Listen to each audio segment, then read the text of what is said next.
Welcome to Shifting Impressions, Conversations with the Realm of Beings, with me, Gretta Chamberlain, and the Realm of Beings. Shifting Impressions, which is one of the vehicles that supports the transmission of the Realm of Beings, is here to assist you in delving into your being by providing numerous topics and discussions for you to intake as you deepen your connection with your inner world. Shifting Impressions is here to assist you in strengthening yourself as you excavate to understand your true nature. Join us today and learn to shift your mindset, shift your thoughts, and shift your focus to recreate your life and produce a new you. Shifting Impressions starts now. Hello, and welcome to Shifting Impressions, Conversations with the Realm of Beings. I'm Leigh, and I'm joined today by Carol and Gretta, and always the Realm of Beings. We're pleased to be a part of Transformation Network every Friday at 11 a.m. Eastern, 8 a.m. Pacific, and of course, you can catch us on all of your favorite streaming platforms. These conversations will help you look at your life and your creation of reality, to see what you're creating, how it shows up, and perhaps maybe shift that perception and create change and transformation in your life.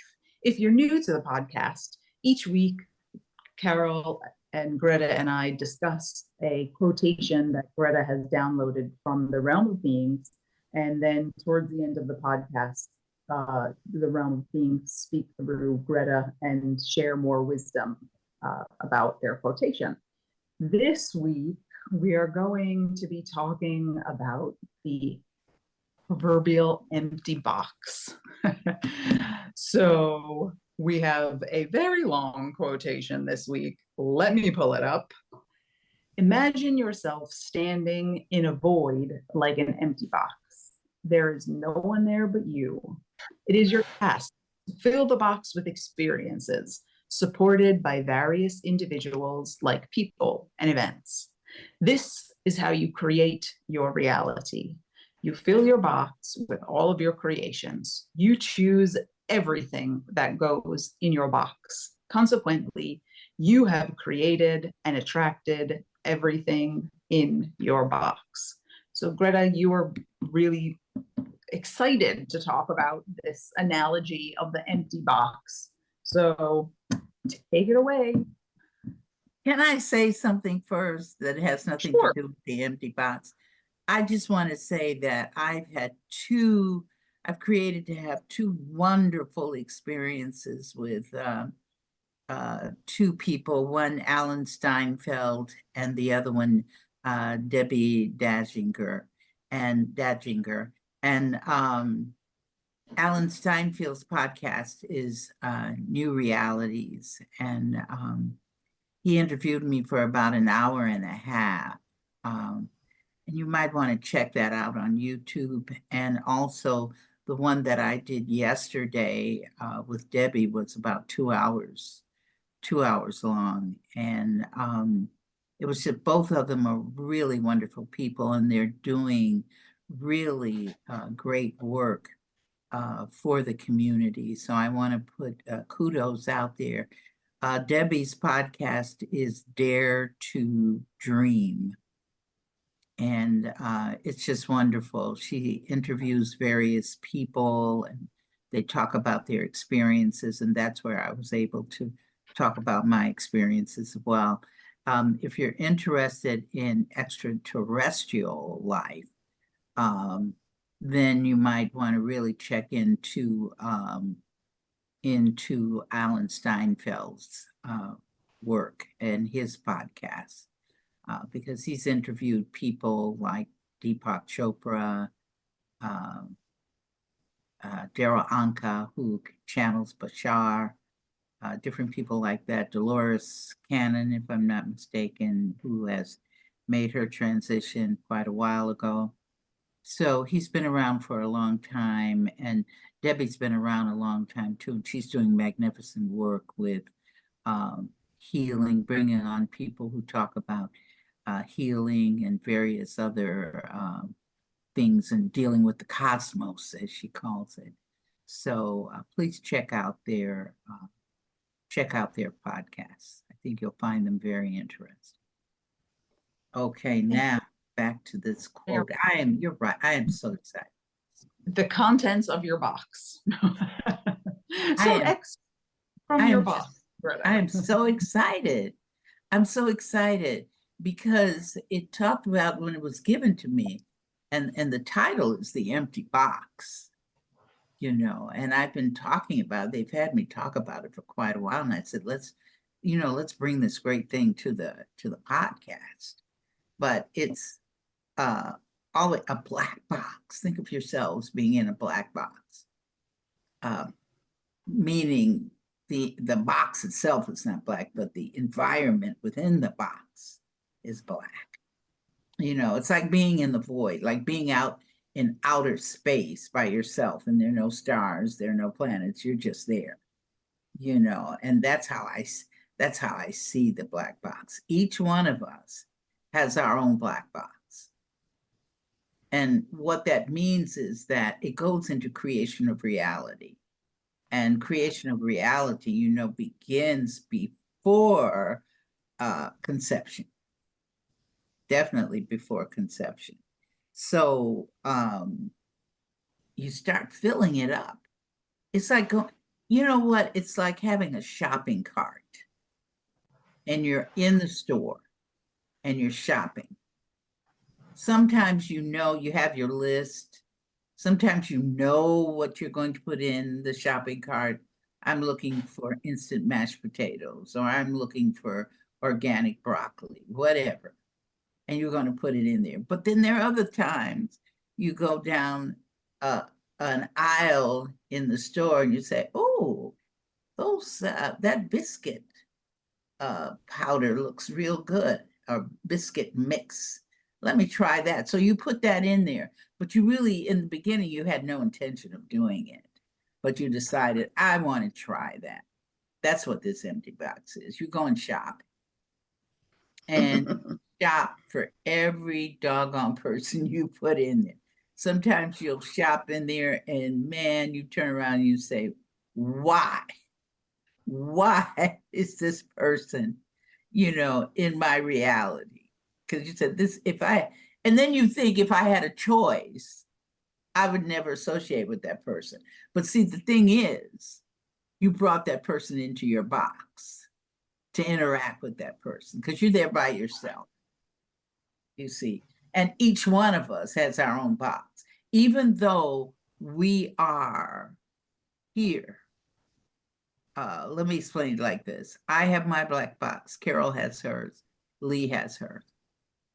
Now, Carol has decided, when she went shopping, she's going to put Leigh and she's going to put me in her box. That's how we got there. That's how she started to interact with us. Myself, I took Carol and I put Leigh in my box because I want to interact with them. But see, Carol, I'm going to say it again. Carol has her own box. I have my own box. Now here comes Leigh. She decides, she goes shopping. She says, I'll take Carol. I'll take Greta, And we added somebody different. We added a new producer to us, Moxie, who's great. She's got a sense of humor. And so we added Moxie. Moxie's in my box. Moxie's in Carol's box. And Moxie is in Leigh's box. How about that?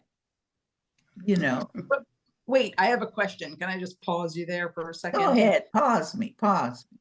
In the analogy of the list, can we say that your list is like you creating in your box from consciousness and focus, because you sat down, you were really thinking about what you needed, what you wanted to bring into your cart, and so you sat and you wrote that list, and then you made an action to go somewhere where you could find or come into contact with those things on your list, and you made an action, and so you were enabled yourself to create those things in your box. Where is when we're just in that place and, oh, this new so-and-so seems like maybe I should try it.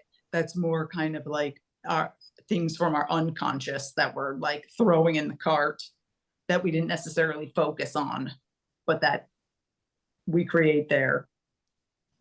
Yeah, you have two elements within inside of you that creates your own reality. Conscious and unconscious. Okay.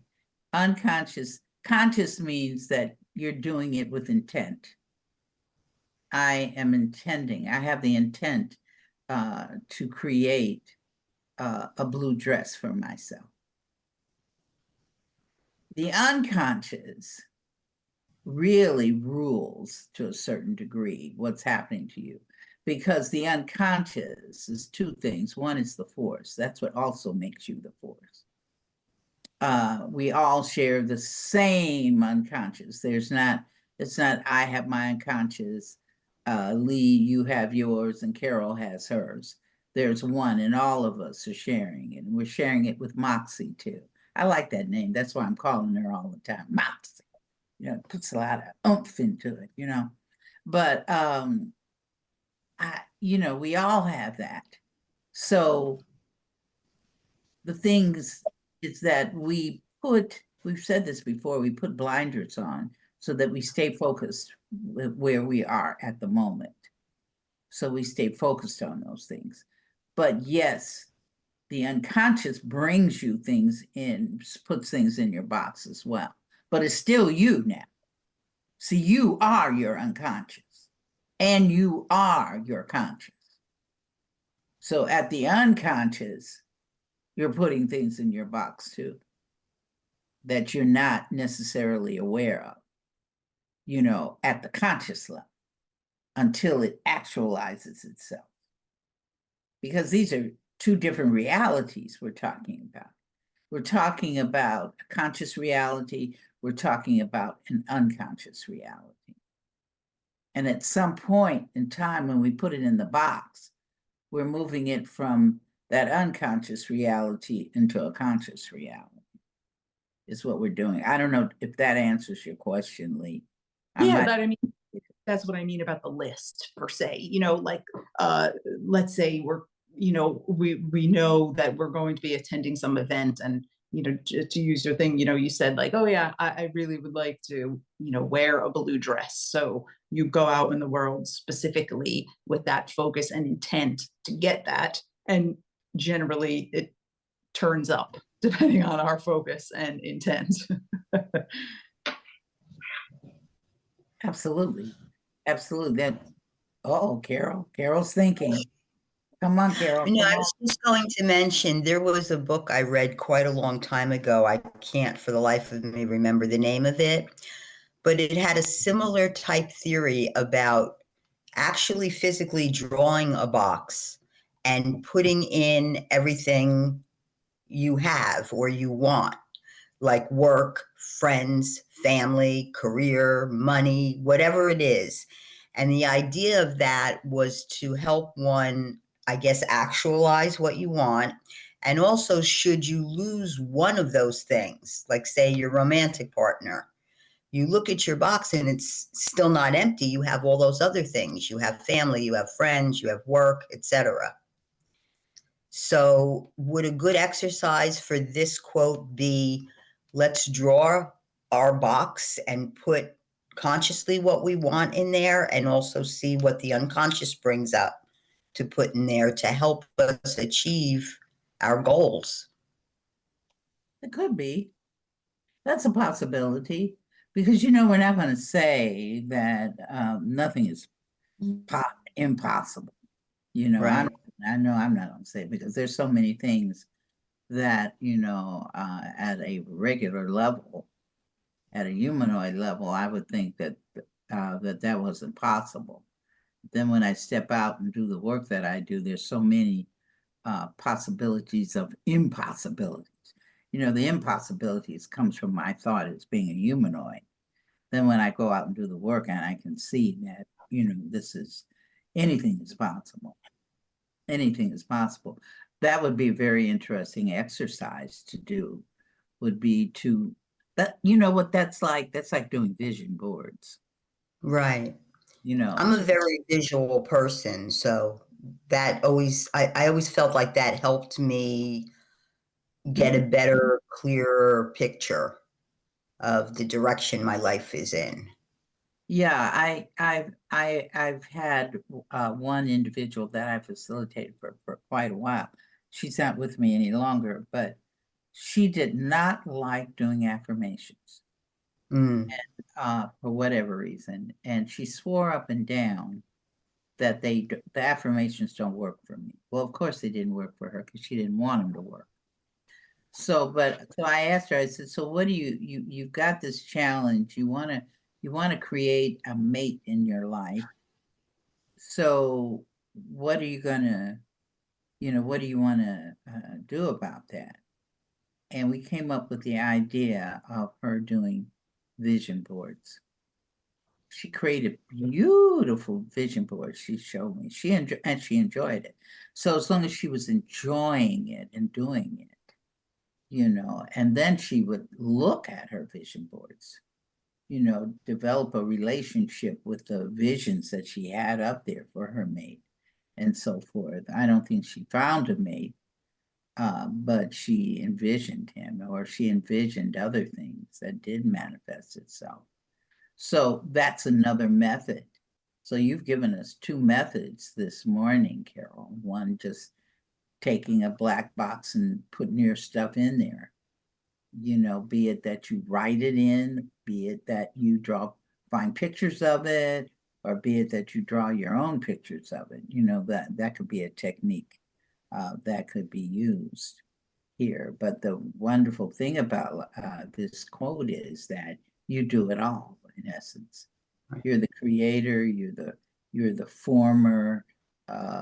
In other words, you do the formation of whatever you want to experience. Um, the whole bit. You're it. You're it.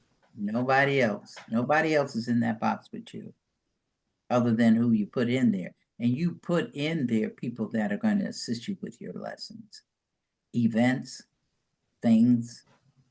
It's all about lessons here in this reality. That's what it's about. All about lessons. Yep, yep, yep. So yeah, your affirmations are very powerful, and the writing of them, I have found, is sort of, the same concept as I had before of writing in the box. Um, it does feel like homework sometimes. I'm not going to lie, but they do work. I mean, I've created things almost instantly sometimes. So, you just have to put your mind to it. It really does work. And writing down, I think, gives it more energy. there was she's no longer in this reality, but she was a well-known minister here in Chicago with a mega church, Dr. Johnny Coleman. And she used to always say, it works if you work it. Mm, And, and I really took that to heart. It works if you work it. If somebody, and I've had people tell me, I've been telling myself I love myself for years and it's not working. Hey, that means you didn't work it. right. You didn't work it. When you put something there, if you just passively look at it and don't really put any strong intensity in it. And how do you put intensity in something? You do that by way of thought, how strong your thoughts are. How many times do you do that affirmation? Then that's how the unconscious is going to serve you like that. If you're vacillating back and forth on something, like in your box, you put this person in your box and you'd say, oh, I think I really like that person. And you say, oh no. So then you take the person out. And then later on you say, yeah, I think I'll take him back. So you put the person back in the box. You see, so you got the person going in and out the box, in and out the box, So the energy is flip-flopping with you because you are the energy itself. So That's why you can command the energy. I think it's important for the audience to know the energy that you use, you command that energy. And how can I say that? The energy that you use to do anything, I don't care if it's Reiki, I don't care if it's using on machine radionics or anything like that, you personally are in charge of that energy because you are the force, and the energy itself is the force. So the energy is the force, and you are the energy. There you go. So that's why you have command. Don't be afraid of commanding the energy to bring you what you want. But when I say bring you what you want, also means that you have to create it as well. And we've talked about that. I think the realm of beings was the one that told us in one podcast, you cannot just attract something to you. You have to create it first. And then you bring it to you. So you create it, and then you put it in your box. See, you put it in your life. The box symbolizes your life. Yeah. Okay, Leigh, come on. I see your eyes looking down. That's my signal.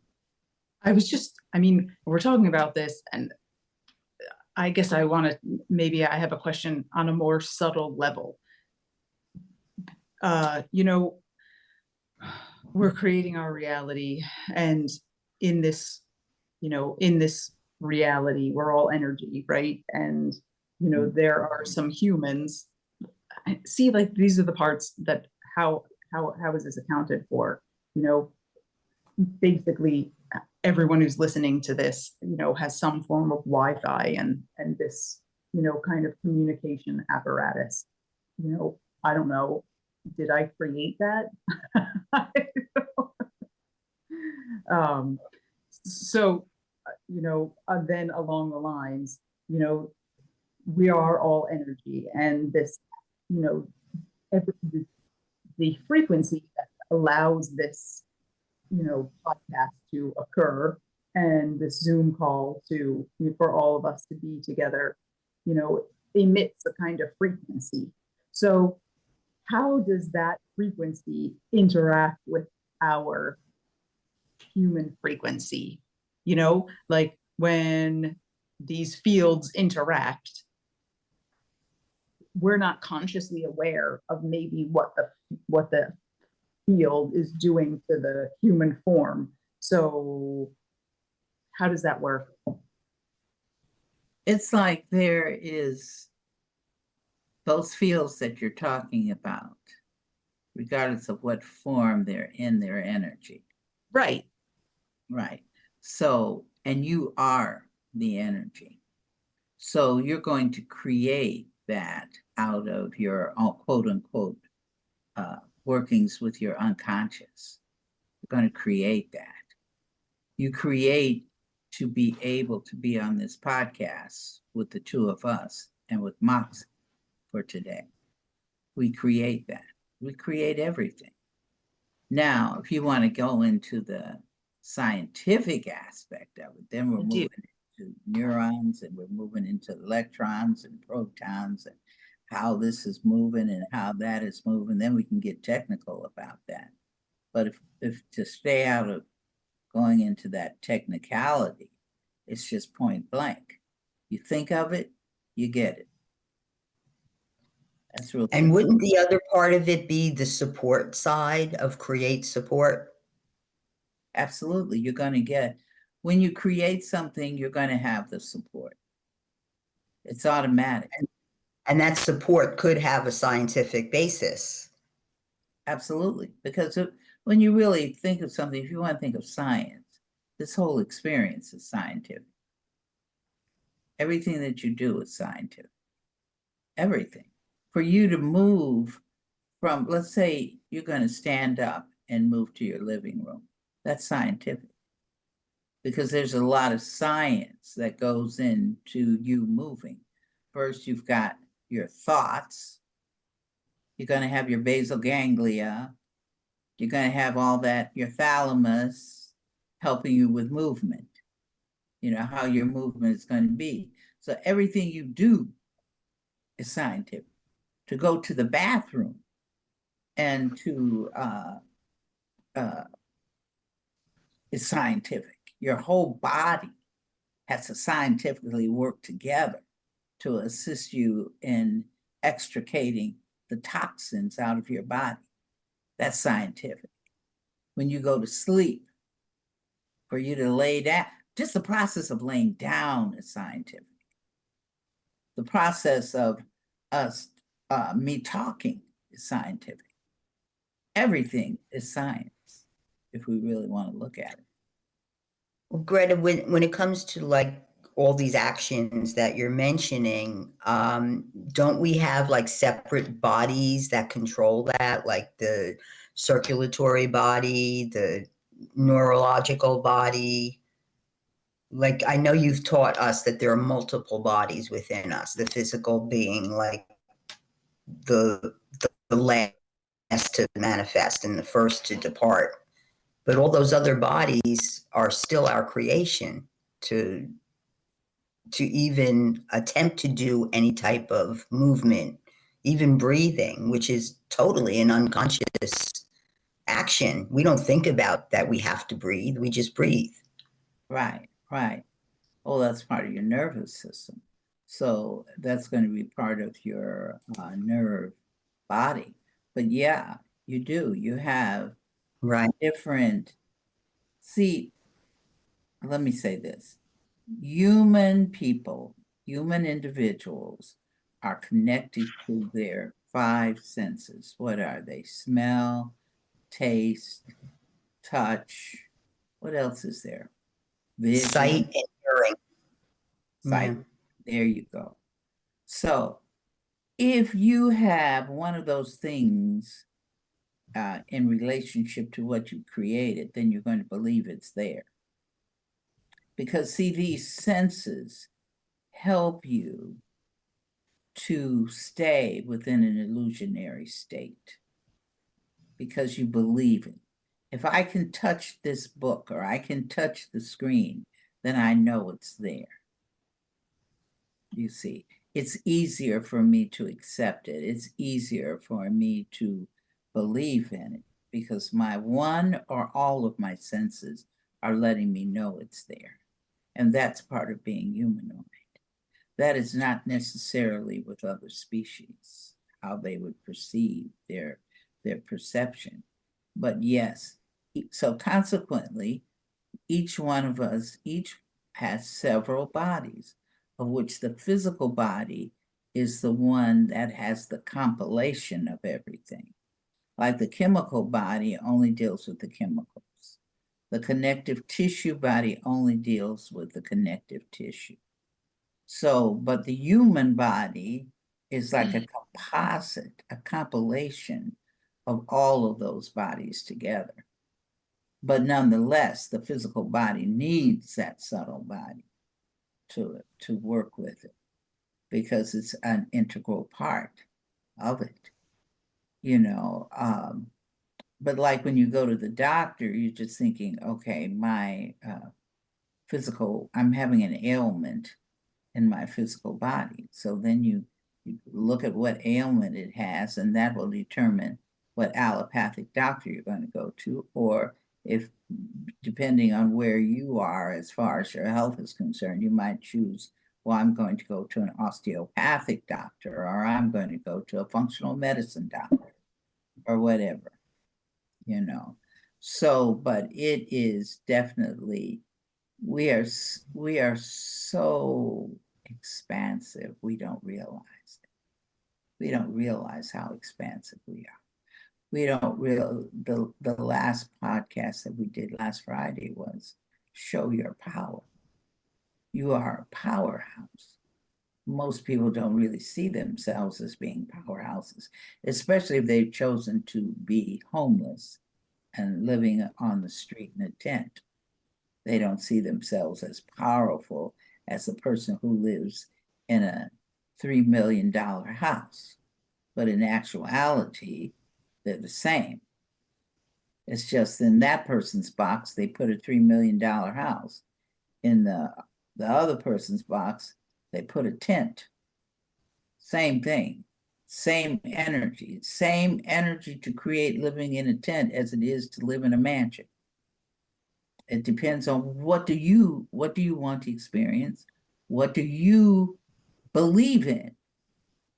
If you believe in that, I have to remain homeless, this is all that I have in my life, then that's what it's going to be.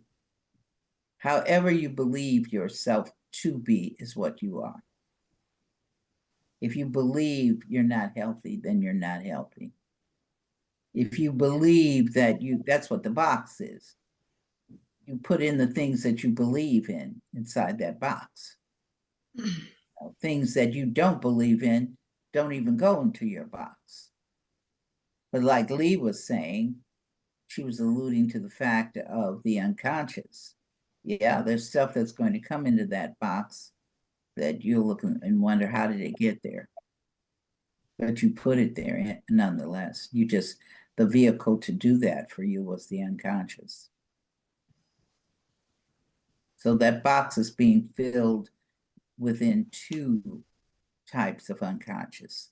I mean, not one unconscious and one conscious. You fill in your box with both those things working together, yeah. Oh, but let me say this. It just dawned on me that some people will wonder, what about the unconscious? You've put what you want in the unconscious because you created that reality and it absorbs that because it's energy. Every time you have a thought, thoughts are energy. So you're putting that thought inside you're giving it to the unconscious, which is you. So you're giving it to yourself. Yeah.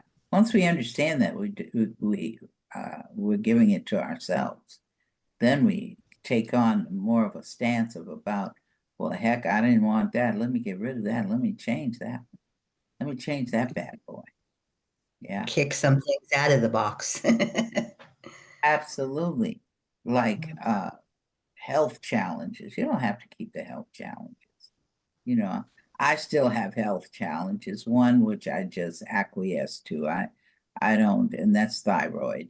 I just keep it. I said I'm not going to even put all the energy in getting rid of it or anything. I just take the allopathic medicine and keep on stepping. Now, my congestive heart failure was a little bit more challenging for me. So then I said, now this one I'm getting rid of. Yeah. But that's where I just have another question. So, I mean, and again, it like plays into the structure of maybe belief and the paradigms we live in. But I mean, is our level of what we create to become afflicted with like solely based on our level of belief in it? Like you, for example, have been told or diagnosed that you have some thyroid condition, but you're choosing to not really put a lot of energy into resolving it. So does that mean your experience, like what we focus on, we create? So you're creating to say, I don't have the time or energy to solve it. I will just live with it and it will not impact me, although it may be there. Where someone else may say, oh my goodness, oh, thyroid problem, I'm going to be too sleepy. I don't know what exactly the conditions are that diagnosis creates within a person. But, someone who, really takes that diagnosis in and, feels that whatever the range of symptoms that this diagnosis create, they have. And so full blown, they feel it. Absolutely. It reminds me when I went to the endocrinologist and he told me, he said, you have a thyroid condition. And I asked him, this is in keeping with what you just said about the symptoms. I asked him, I said, well, what are the symptoms of this? What are the effects of me experiencing this? And he told me one of the things was, I thought this was so funny. One of the things is that your voice, the depth of your voice lowers. Soon as that man told me the depth of my voice lowers, I started talking, what did you say? You know, I actually lowered my voice. I said, Greta, come on, get a grip, girl. You know, I mean, I really did that. As soon as he told me, I said, I just did it, which showed me I accepted everything that that man told me about what a thyroid is going to do, you know. And then he sent me to this one doctor. He said, well, you can take a radiation treatment to help it. Okay, this is what he said. At least I think he was one. I know somehow I wound up with the radiologist giving me radiation treatment for my thyroid. Okay. Don't ask me where my brain was when I went to do this. Okay. But I agreed. Of course, now I would say, heck, no, don't do that. You know, but back then I said, okay, because he gave me the feeling that I was going to be, you know, I'm going to cure this thing. You know, I'm going to cure it.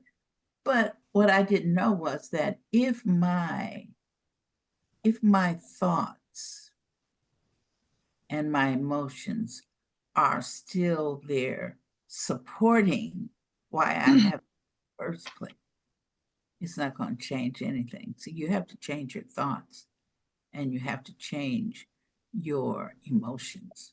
So I hadn't done that, right? So here I go over to the doctor.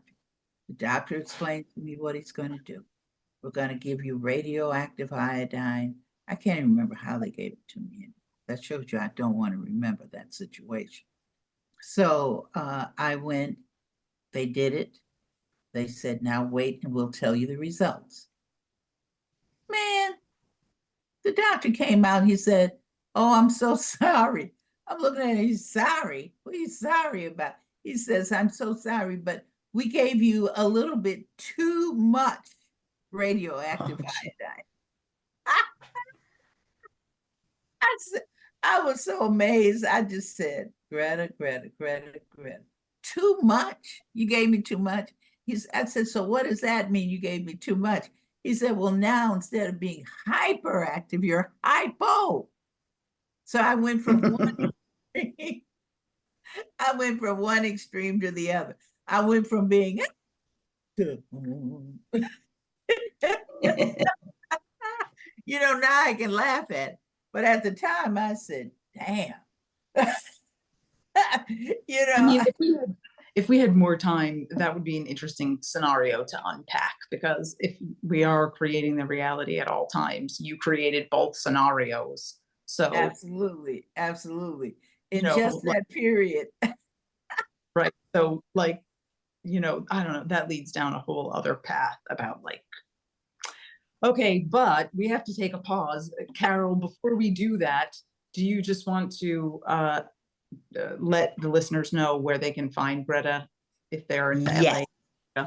Quick reminder that Greta will be at the and the Realm of Beings will be with her at the Conscious Life Expo at the LAX Hilton from February 9th, 10th, and 11th.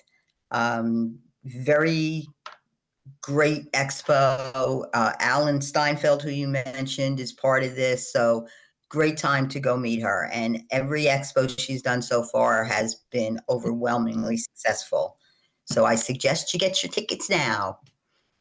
Well, thank you, Carol. Thank you, listeners, for staying with us. We'll take a brief pause and we'll come back and hear what the Realm of Beings has to say. Thanks for listening.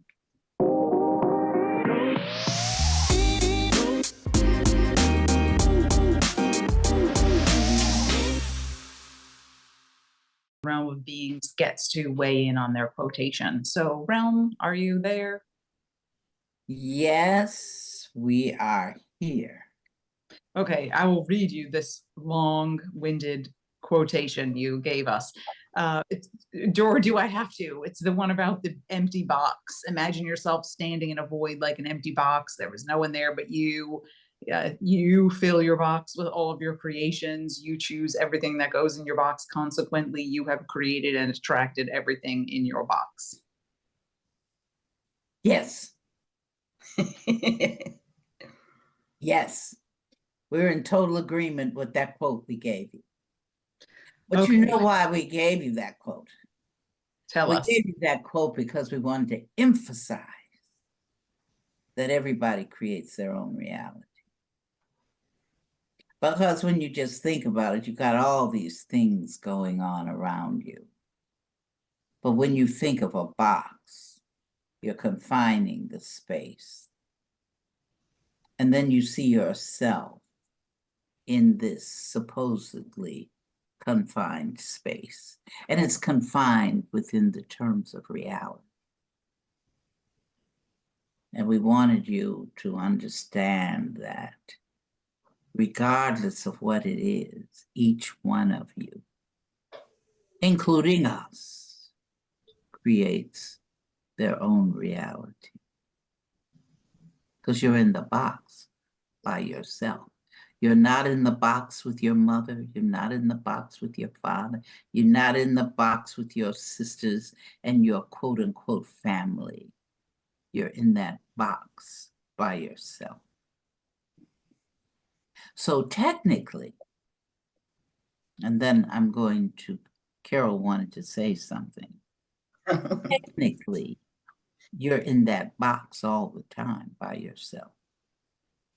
And what you're doing is you're creating the individuals that you're putting in there. You're creating the scenarios that you're putting in there, you see. But you really are by yourself. But you don't feel that way. Because your senses, those wonderful 5 senses that all of you talked about in this podcast, hearing, seeing, touching, feeling, smelling, all those wonderful things you see, help you to believe in the illusion. So it helps you to believe that you are not by yourself, when in actuality, you are. Carol, what were you going to say? I was going to ask, did we also create the box? Of course. You create everything. Okay. You are the force, Carol. The force creates all of existence into infinity. So that is one reason why we as humanoids, notice we included ourselves in that position, but ours, well, of course, we're not humanoid, and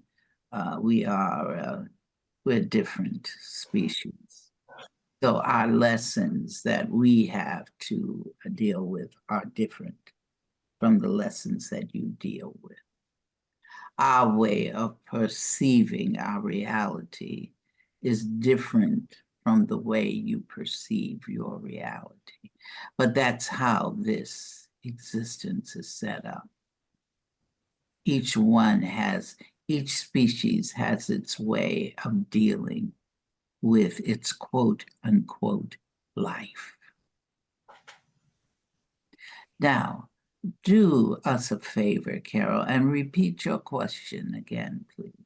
I had inquired as to whether we have created our own box, not only what is attracted into it, but the box itself that we're enclosed in. Absolutely. Okay. Yeah. That makes sense if we create And everything. not just attracting. So you said attracting into the box. Remember, Carol, it's not just attracting into the box. It's creating first. Always you must create, and then you attract. If you're attracting before you create, then you're trying to put the, as humanoids call it, you're trying to put the cart before the horse. Is that even possible? To put the cart before the horse? I Yes. mean, matter, that's possible. But I'm saying, like, how could we attract something that we didn't first already create? That's what we're saying. You've got to create. You've got to create. You create first, and then you attract. You Right. don't attract and then create. You create first, and then you attract. Yeah, all the time. Well, is there a way for us to be more cognizant of what we're creating? Because a lot of times, we say, oh, we don't want this in our life. And, you say, well, just uncreate it. But how do we control our creation in the first place? You're always in control of it. It's the illusion that you think that you're not. That's why Mm. certain cultures believe in fate and destiny. Mm. Some individual people think they're fated to go through something because they have forgotten that they are the force, and they have forgotten that they are in total control at all times. All times. There's never a point in your existence where you are not in control. That point does not exist. You are always in a state of controlling what you put in your life, what you put in the box. Always. Ram, this is sort of a technical question, but channels you, and I know she steps back to allow you to come forward. Who's doing the creating there, Greta or you? I'm going to ask yes, and I'm going to say you as the realm are creating and Greta is supporting that creation. Would I be correct in that assumption? Oh, Carol. Let's get down to the nitty-gritty of this. Greta and all of us are one.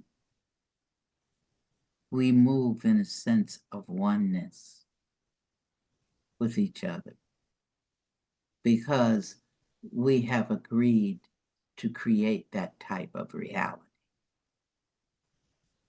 Now, when she steps back and we step forward, she's supporting us because we've decided we want to speak physically to you. So therefore, she steps back and we step forward. That is our creation, and that is her support. When she steps forward and we step back, that is her creation to move forward.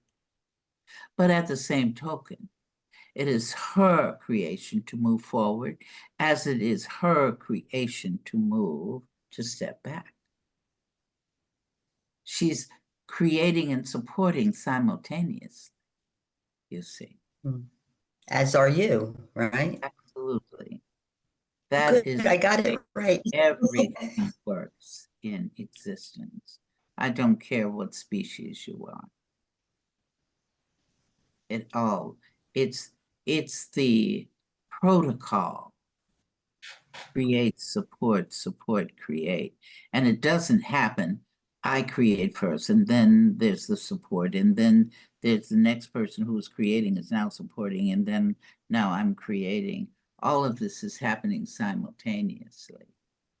It's like when, to take Greta and us as an example, the movement back and forth is creation and support simultaneously. It appears that Greta will step back, and then, that word then, THEN, and then we step forward. You see, that means that there's a creation, and then, no, we're doing the creation, and then there's the support by her to step back. But in the thought of it, it's all happening simultaneously. There's no separation, in other words, between her stepping back and us stepping forward. It's all happening at the same time. The thoughts of it are there at the same time. In other words, she doesn't think she's stepping back and then we think we're stepping forward. We're already thinking stepping forward while she's already thinking stepping back. So she's thinking stepping back while we're thinking stepping forward. So it's occurring simultaneously. And then we actualize the occurrence together through the support and through the creation of reality. You see, it's not one then the other. It's all happening at the same time. That's very clarifying. Thank you, Raul. Anytime, Carol. Anytime. We're nearing the end of the podcast. Rome, do you have anything you would like to add in closing? Yes, we don't want to close. Yeah, I know you didn't ask that. We were trying to be funny. That's our sense. I laughed. Thank you, Carol. Leigh's very serious. Our closing, what would be our closing? It's the same closing we give every week. Love And yourself. Unconditional love of self. Yeah, look at you guys. You know our closing. Absolutely. And there's still some people that don't understand. That's why we must keep saying that every week.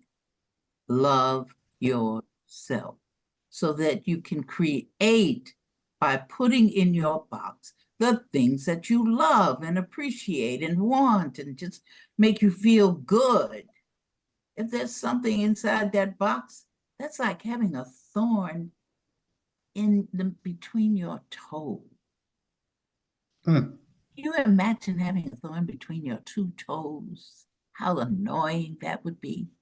What would you want to do with that? You'd want to pull that thorn out and say, let me get that thorn out. It's like having a splinter in your finger. You know it's there. It's not supposed to be there. So what do? You extricate it. You take it out. You see. So in that box that you have, which is your own personal box, if there's something in there that's really like a thorn, I think humanoids say a thorn in my side, then take it out, extract it. Realm, thank you for joining us today. Thank you, Carol. Thank you, Greta. Thanks, Moxie. And most importantly, thank you, listeners, for joining us today. This has been Shifting Impressions, Conversations with the Realm of Beings until we create each other again. Be well.